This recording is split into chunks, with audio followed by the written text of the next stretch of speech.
ಆತ್ಮೀಯ ಸ್ನೇಹಿತರೆ, ಎಲ್ಲರಿಗೂ ಗೋಲ್ ಬೋರ್ಡ್ ನ್ಯೂಸ್ ಚಾನೆಲ್ಗೆ ಸ್ವಾಗತ. ಈ ಒಂದು ವಿಡಿಯೋದಲ್ಲಿ ಕರ್ನಾಟಕ ರೈತ ಸುರಕ್ಷಾ ಪ್ರಧಾನಮಂತ್ರಿ ಫಸಲ್ ಬಿಮಾ ಯೋಜನೆಯ ಮೂಲಕ ಪ್ರಸಕ್ತ ಮುಂಗಾರು ಹಂಗಾಮಿನಲ್ಲಿ ನೋಂದಣಿಯನ್ನ ಮಾಡಿಕೊಂಡಿರುವಂತಹ ರೈತರ ಖಾತೆಗಳಿಗೆ ಬೆಳೆ ವಿಮೆ ಪರಿಹಾರದ ಮೊತ್ತ ಬಿಡುಗಡೆಗೆ ಸಂಬಂಧಪಟ್ಟಂತೆ ಕೇಂದ್ರ ಸರ್ಕಾರದ ವತಿಯಿಂದ ಗುಡ್ ನ್ಯೂಸ್ ಅಂತ ಹೇಳ್ಬೋದು ಸ್ನೇಹಿತರೆ. ಅದರ ಜೊತೆಗೆ ರಾಜ್ಯ ಸರ್ಕಾರದ ವತಿಯಿಂದ ಬೆಳೆ ಹಾನಿ ಮಧ್ಯಂತರ ಪರಿಹಾರದ ಮೊತ್ತ ಏನು ಈಗಾಗಲೇ ಕೆಲವೊಂದಿಷ್ಟು ಜಿಲ್ಲೆಗಳಿಗೆ ಬಿಡುಗಡೆಯಾಗಿದ್ದು ಇನ್ನೂ ಕೂಡ ಬಾಕಿ ಉಳಿದಿರುವಂತಹ ಜಿಲ್ಲೆಗಳಿಗೂ ಕೂಡ ಇವತ್ತು ಜಮಾ ಆಗಲಿದೆ. ಸೊ ಹಾಗಾದ್ರೆ ಇವತ್ತು ಯಾವೆಲ್ಲ ಜಿಲ್ಲೆಗಳಿಗೆ ಬೆಳೆ ವಿಮೆ ಮಧ್ಯಂತರ ಪರಿಹಾರದ ಮೊತ್ತ ಜಮಾ ಆಗಲಿದೆ, ಅದರ ಜೊತೆಗೆ ತೋಟಗಾರಿಕೆ ಬೆಳೆಗಳಿಗೆ ಸಂಬಂಧಪಟ್ಟಂತೆ ಹವಾಮಾನ ಆಧಾರಿತ ಬೆಳೆ ವಿಮೆಗೆ ಪ್ರಸಕ್ತ ಹಂಗಾಮಿನಲ್ಲಿ ನೋಂದಣಿಯನ್ನ ಮಾಡಿಕೊಂಡಿರುವಂತಹ ರೈತರಿಗೂ ಕೂಡ ಬೆಳೆ ವಿಮೆ ಪರಿಹಾರದ ಮೊತ್ತ ಜಮಾ ಆಗಲಿದೆ ಎಂಬುದರ ಬಗ್ಗೆ ಈಗ ಮಾಹಿತಿಗಳು ಲಭ್ಯವಾಗ್ತಾ ಇದಾವೆ ಸ್ನೇಹಿತರೆ. ಒಟ್ಟಾರೆಯಾಗಿ ಈ ಒಂದು ವಿಡಿಯೋದಲ್ಲಿ ಬೆಳೆ ವಿಮೆ ಪರಿಹಾರ ಮೊತ್ತಕ್ಕಾಗಿ ವೇಟ್ ಮಾಡ್ತಾ ಇರುವಂತಹ ರೈತರಿಗೆ, ಅದರಲ್ಲೂ ಕೂಡ ವಿಶೇಷವಾಗಿ ಏನು ಕರ್ನಾಟಕ ರೈತ ಸುರಕ್ಷಾ ಪ್ರಧಾನಮಂತ್ರಿ ಫಸಲ್ ಬಿಮಾ ಯೋಜನೆ ಮೂಲಕ ಪ್ರಸಕ್ತ ಮುಂಗಾರು ಹಂಗಾಮಿನಲ್ಲಿ ನೋಂದಣಿಯನ್ನ ಮಾಡಿಕೊಂಡಿರುವಂತಹ ರೈತರ ಖಾತೆಗಳಿಗೆ ಬೆಳೆ ವಿಮೆ ಪರಿಹಾರದ ಮೊತ್ತ ಬಿಡುಗಡೆಗೆ ಸಂಬಂಧಪಟ್ಟಂತೆ ಕೇಂದ್ರದ ಮೂಲಕನೂ ಕೂಡ ಕೆಲವೊಂದಿಷ್ಟು ಈಗಾಗಲೇ ಮಾಹಿತಿಗಳು ಲಭ್ಯವಾಗ್ತಾ ಇದ್ದು, ಯಾವ ತಿಂಗಳಿನಲ್ಲಿ ಬೆಳೆ ವಿಮೆ ಪರಿಹಾರದ ಮೊತ್ತ ರೈತರ ಖಾತೆಗಳಿಗೆ ಕ್ರೆಡಿಟ್ ಆಗಲಿದೆ, ಅದರ ಬಗ್ಗೆ ತಮಗೆ ಮಾಹಿತಿಯನ್ನ ಈ ಒಂದು ವಿಡಿಯೋದ ಮೂಲಕ ಇನ್ಫಾರ್ಮೇಶನ್ ಅನ್ನ ತಿಳಿಸ್ತಾ ಹೋಗ್ತೀನಿ. ಅದರ ಜೊತೆಗೆ ಮಧ್ಯಂತರ ಪರಿಹಾರದ ಬಗ್ಗೆನೂ ಕೂಡ ಮಾಹಿತಿಯನ್ನ ತಿಳಿಸ್ತಾ ಹೋಗ್ತೀನಿ ಸ್ನೇಹಿತರೆ. ಈಗಾಗಲೇ ಕೆಲವೊಂದಿಷ್ಟು ರೈತರು ಕೂಡ ಕಮೆಂಟ್ ಗಳನ್ನ ಮಾಡ್ತಾ ಇದ್ದಾರೆ, ನಮ್ಮ ಜಿಲ್ಲೆಗೆ ಇನ್ನೂ ಕೂಡ ಬೆಳೆ ವಿಮೆ ಪರಿಹಾರದ ಮೊತ್ತ ಜಮಾ ಆಗಿಲ್ಲ ಅಂತ ಹೇಳಿ. ಸೊ ಹಾಗಾದ್ರೆ ಯಾರು ಕೂಡ ವರಿ ಮಾಡ್ಕೊಳ್ಳುವಂತ ಅವಶ್ಯಕತೆ ಇಲ್ಲ ಸ್ನೇಹಿತರೆ. ಅದ್ರ ಬಗ್ಗೆನೂ ಕೂಡ ತಮಗೆ ಯಾಕೆ ಜಮಾ ಆಗಿಲ್ಲ ಮತ್ತು ಯಾವಾಗ ಜಮಾ ಆಗಲಿದೆ ಅದ್ರ ಬಗ್ಗೆ ಕೂಡ ತಮಗೆ ಇನ್ಫಾರ್ಮೇಶನ್ ಅನ್ನ ತಿಳಿಸ್ತಾ ಹೋಗ್ತೀನಿ. ವಿಡಿಯೋ ಕೂಡ ತಮಗೆ ಸಹಾಯ ಆಗಲಿದೆ ಸ್ನೇಹಿತರೆ. ಸೊ ಆ ಕಾರಣಕ್ಕಾಗಿ ಪ್ರತಿಯೊಬ್ರು ಕೂಡ ತಾವು ವಿಡಿಯೋನ ಕಂಪ್ಲೀಟ್ ಆಗಿ ವಾಚ್ ಮಾಡಿ, ಯಾರು ಕೂಡ ವಿಡಿಯೋನ ಮಧ್ಯದಲ್ಲಿ ಸ್ಕಿಪ್ ಮಾಡಿ ನೋಡ್ಲಿಕ್ಕೆ ಹೋಗ್ಬಿಟ್ರೆ ಸ್ನೇಹಿತರೆ, ಕಂಪ್ಲೀಟ್ ಆಗಿ ವಾಚ್ ಮಾಡಿ. ಇನ್ನೂ ಕೂಡ ಚಾನೆಲ್ ಅನ್ನ ಸಬ್ಸ್ಕ್ರೈಬ್ ಮಾಡ್ಕೊಂಡಿಲ್ಲ ಅಂತ ಹೇಳಿದ್ರೆ ಪ್ರತಿಯೊಬ್ರು ಕೂಡ ತಾವು ಚಾನೆಲ್ ಅನ್ನ ಸಬ್ಸ್ಕ್ರೈಬ್ ಮಾಡ್ಕೊಂಡೇ ವಿಡಿಯೋನ ವೀಕ್ಷಣೆ ಮಾಡಿ ಸ್ನೇಹಿತರೆ. ಹಾಗಾದ್ರೆ ಬನ್ನಿ ಸ್ನೇಹಿತರೆ, ತಡ ಮಾಡದೆ ಈ ಒಂದು ವಿಡಿಯೋನ ಪ್ರಾರಂಭಿಸೋಣ ಸ್ನೇಹಿತರೆ. ಈಗಾಗಲೇ ತಮಗೆಲ್ಲ ಗೊತ್ತಿರುವ ಹಾಗೆ ಬಹಳ ಪ್ರಮುಖವಾಗಿ ಕೇಂದ್ರ ಸರ್ಕಾರದ ವತಿಯಿಂದ ಕೇಂದ್ರದ ಮಹತ್ವಾಕಾಂಕ್ಷಿ ಯೋಜನೆಯಲ್ಲೂ ಕೂಡ ಒಂದಾದಂತಹ ಯೋಜನೆ ಅಂತ ಹೇಳಿದ್ರೆ ಕರ್ನಾಟಕ ರೈತ ಸುರಕ್ಷಾ ಪ್ರಧಾನಮಂತ್ರಿ ಫಸಲ್ ಬಿಮಾ ಯೋಜನೆಯ ಮೂಲಕ ಈಗಾಗಲೇ ಪ್ರತಿ ವರ್ಷನೂ ಕೂಡ ನೋಂದಣಿಯನ್ನ ಮಾಡ್ಕೊಂತ ಬರ್ತಾ ಇದ್ದಾರೆ. ಈ ವರ್ಷ ಅತಿ ಹೆಚ್ಚು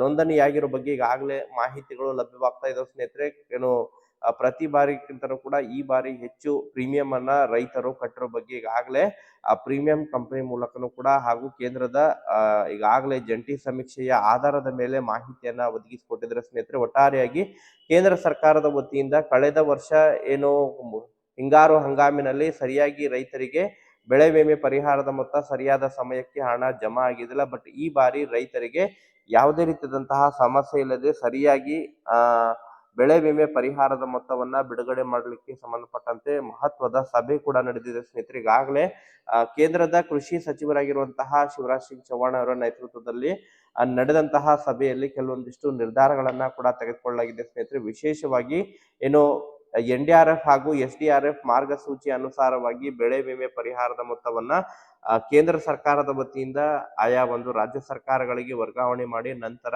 ಅಲ್ಲಿಂದ ಪ್ರೀಮಿಯಂ ಕಂಪನಿಗಳ ಮೂಲಕ ನೇರವಾಗಿ ವಿಮಾ ಕಂಪನಿಗಳ ಮೂಲಕನೇ ರೈತರ ಖಾತೆಗಳಿಗೆ ಹಣ ಏನು ವರ್ಗಾವಣೆ ಆಗ್ತಾ ಇತ್ತು ಸ್ನೇಹಿತರೆ. ಹಣವನ್ನ ವಿಳಂಬ ಮಾಡದಂತಹ ಸಂದರ್ಭದಲ್ಲಿ ದಂಡ ಕೂಡ ವಿಧಿಸಲಾಗ್ತಾ ಇತ್ತು ಆ ವಿಮಾ ಕಂಪನಿಗಳಿಗೆ ಮತ್ತು ರಾಜ್ಯ ಸರ್ಕಾರ ಹೆಚ್ಚುವರಿ ಹೊರೆಯನ್ನು ಕೂಡ ನೀಡಬೇಕಾಗಿತ್ತು. ಬಟ್ ಈಗ ಹೊಸದಾದಂತಹ ನಿರ್ಧಾರವನ್ನ ತೆಗೆದುಕೊಂಡಿದ್ದಾರೆ ಸ್ನೇಹಿತರೆ ಕೇಂದ್ರ ಸರ್ಕಾರದ ವತಿಯಿಂದ. ಕರ್ನಾಟಕ ರೈತ ಸುರಕ್ಷಾ ಪ್ರಧಾನಮಂತ್ರಿ ಫಸಲ್ ಬಿಮಾ ಯೋಜನೆ ಆಗಿರ್ಬೋದು. ಸೊ ಈ ಒಂದು ಯೋಜನೆಯ ಮೊತ್ತವನ್ನ ಈಗಾಗಲೇ ಕೇಂದ್ರದ ನಿಯೋಗ ಜಂಟಿ ಸಮೀಕ್ಷೆ ಮೂಲಕ ಈಗಾಗಲೇ ವರದಿ ಕೂಡ ಸಲ್ಲಿಸಿದೆ. ಆ ವರದಿಯ ಆಧಾರದ ಮೇಲೆ ಎಷ್ಟು ಹೆಕ್ಟೇರ್ ಬೆಳೆ ಹಾನಿಗೆ ಒಳಗಾಗಿದೆ ಎಂಬುದರ ಬಗ್ಗೆ ಈಗಾಗಲೇ ಪ್ರಾಥಮಿಕ ವರದಿ ಕೂಡ ಇದೆ. ಇನ್ನು ಈ ಹಿಂದೆ ರಾಜ್ಯ ಸರ್ಕಾರದ ವತಿಯಿಂದ ಬೆಳೆ ಹಾನಿ ಪರಿಹಾರಕ್ಕೆ ಸಂಬಂಧಪಟ್ಟಂತೆ ಅದರಲ್ಲೂ ಕೂಡ ಉತ್ತರ ಕರ್ನಾಟಕ ಭಾಗದಲ್ಲಿ ಭಾರಿ ಪ್ರಮಾಣದಲ್ಲಿ ಏನು ಮಳೆ ಹಾನಿ ಆಗಿತ್ತು, ಅದರ ಒಂದು ವರದಿಯ ಆಧಾರದ ಮೇಲೆ ಮತ್ತೆ ಈಗ ಈ ಬೆಳೆ ವಿಮೆ ಪರಿಹಾರದ ವರದಿಯನ್ನ ಕೂಡ ಸಿದ್ಧಪಡಿಸಿದರೆ ಸ್ನೇಹಿತರೆ. ಈಗಾಗಲೇ ಆ ನಿಯೋಗಕ್ಕೂ ಕೂಡ ಅದನ್ನ ವರದಿಯನ್ನ ಕೂಡ ನೀಡಿದರೆ. ಸೊ ಅದರ ಒಂದು ಆಧಾರದ ಮೇಲೆ ರೈತರಿಗೆ ಬೆಳೆ ವಿಮೆ ಪರಿಹಾರದ ಮೊತ್ತವನ್ನ ನೇರವಾಗಿ ಕೇಂದ್ರ ಸರ್ಕಾರದ ಮೂಲಕನೇ FID ಮೂಲಕ ಮತ್ತು DBT ಮೂಲಕ ನೇರವಾಗಿ ರೈತರ ಖಾತೆಗಳಿಗೆ ಈ ಬಾರಿ ಹಣ ವರ್ಗಾವಣೆ ಆಗಲಿದೆ ಸ್ನೇಹಿತರೆ.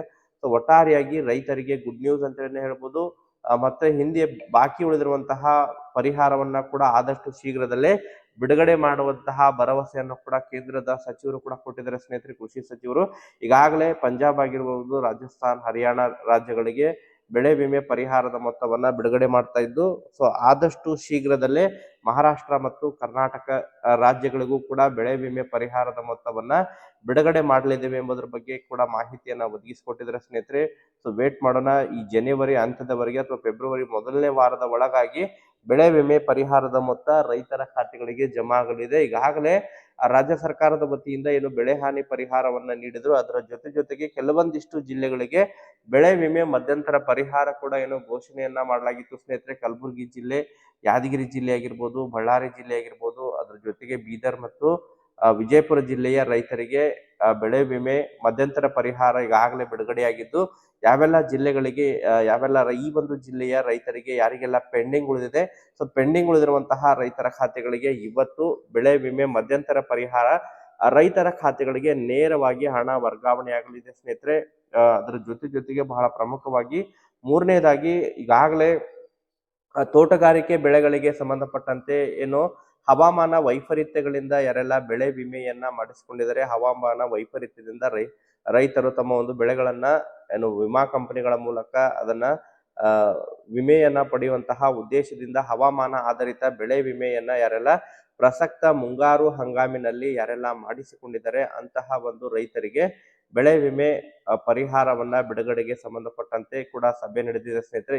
ಈ ಹಿಂದೆ ರೈತರಿಗೆ ಒಂದು ಮಳೆಯ ಮಾಪನದ ಆಧಾರದ ಮೇಲೆ ಸರಿಯಾಗಿ ಬೆಳೆ ವಿಮೆ ಪರಿಹಾರವನ್ನ ನೀಡಬೇಕು ಎಂಬುದರ ಬಗ್ಗೆ ಈಗಾಗಲೇ ಅನೇಕ ರೈತ ಮುಖಂಡರು ಕೂಡ ಒತ್ತಾಯವನ್ನ ಮಾಡ್ತಾ ಇರುವಂತಹ ಹಿನ್ನೆಲೆಯಲ್ಲಿ ರೈತರಿಗೆ ಈ ಬಾರಿ ಅದರಲ್ಲೂ ಕೂಡ ಕಾಳುಮೆಣಸಾಗಿರ್ಬೋದು, ಅಡಿಕೆ ಬೆಳೆಗಾರರಿಗಾಗಿರ್ಬೋದು, ಮಾವು ಬೆಳೆಗಾರರಿಗಾಗಿರ್ಬೋದು, ಈ ರೀತಿ ಹಲವಾರು ರೀತಿಯಾದಂತಹ ತೋಟಗಾರಿಕೆ ಬೆಳೆಗಳಿಗೆ ಸಂಬಂಧಪಟ್ಟಂತೆ ರೈತರಿಗೆ ಯಾರೆಲ್ಲ ಈಗಾಗಲೇ ಮಳೆಯ ಆಧಾರದ ಮೇಲೆ ಏನು ಸಮೀಕ್ಷೆ ನಡೆದಿದೆ, ಸಮೀಕ್ಷೆ ಆಧಾರದ ಮೇಲೆ ಯಾವೆಲ್ಲ ರೈತರ ಬೆಳೆಗಳು ಸಂಪೂರ್ಣವಾಗಿ ಅಥವಾ ಭಾಗಶಃ ಏನು ಬೆಳೆ ಹಾನಿಗೆ ಒಳಗಾಗಿದ್ದಾವೆ ಅಂತಹ ಒಂದು ರೈತರಿಗೆ ಬೆಳೆ ವಿಮೆ ಬೆಳೆ ಹಾನಿ ಪರಿಹಾರ ಇನ್ನು ಹವಾಮಾನ ಆಧಾರಿತ ಬೆಳೆ ವಿಮೆ ಪರಿಹಾರವನ್ನ ನೀಡಲಿಕ್ಕೆ ಈಗಾಗಲೇ ಸಜ್ಜಾಗ್ತಾ ಇದೆ ಸ್ನೇಹಿತರೆ. ಅದಕ್ಕೆ ಸಂಬಂಧಪಟ್ಟಂತೆ ಇದೇ ಜನವರಿ ಅಂತ್ಯದವರೆಗೆ ರೈತರ ಖಾತೆಗಳಿಗೆ ಹವಾಮಾನ ಆಧಾರಿತ ಬೆಳೆ ವಿಮೆ ಪರಿಹಾರದ ಮೊತ್ತ ರೈತರ ಖಾತೆಗಳಿಗೆ ಜಮಾ ಆಗಲಿದೆ ಸ್ನೇಹಿತರೆ. ಅದರಲ್ಲೂ ಕೂಡ ಈ ಒಂದು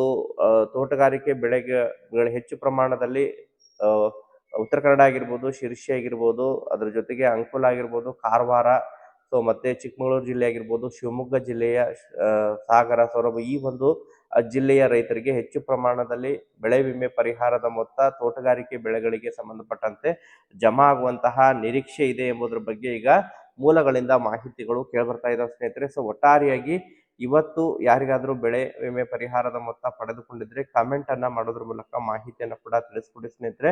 ಸೊ ಬೆಳೆ ವಿಮೆ ಮಧ್ಯಂತರ ಪರಿಹಾರದ ಮೊತ್ತ ರಿಲೀಸ್ ಆಗ್ತಾ ಇದೆ, ಯಾರಿಗೆಲ್ಲ ಇನ್ನೂ ಕೂಡ ಆಗಿಲ್ಲ ಅದು ಕೂಡ ತಾವು ಕಮೆಂಟ್ ಅನ್ನ ಮಾಡಿ ಮಾಹಿತಿಯನ್ನು ತಿಳಿಸ್ಕೊಡಿ. Okay, thank you for watching this video.